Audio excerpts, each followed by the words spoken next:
दुनिया की नजरों से दूर अफगानिस्तान में कुछ ऐसा हुआ जिसे आज पूरे देश को जानना चाहिए। भारत के राष्ट्रीय सुरक्षा सलाहकार अजीत डोभाल ने चुपचाप कुछ ऐसा किया जिससे तालिबान घुटनों पर आ गया। पूरी दुनिया तब हैरान हो गई जब तालिबान ने यह बोल दिया कि वो सभी हिंदू और सिख वापस अफगानिस्तान लौट आए जिन्हें अत्याचारों के चलते भागना पड़ा था।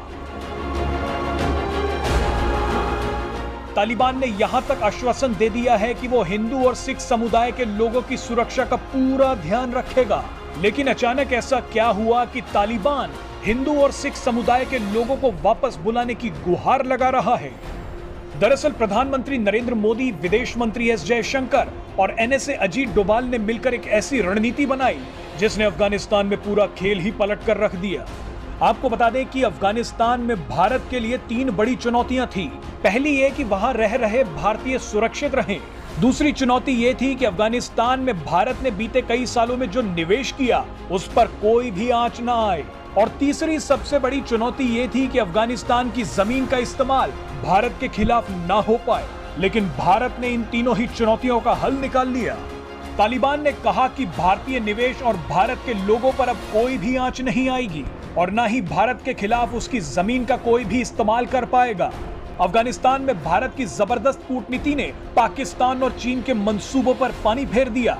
जिस पाकिस्तान ने अफगानिस्तान में तालिबान की सरकार लाने में मदद की थी, आज उसी तालिबान ने पाकिस्तान को बर्बाद करना शुरू कर दिया है।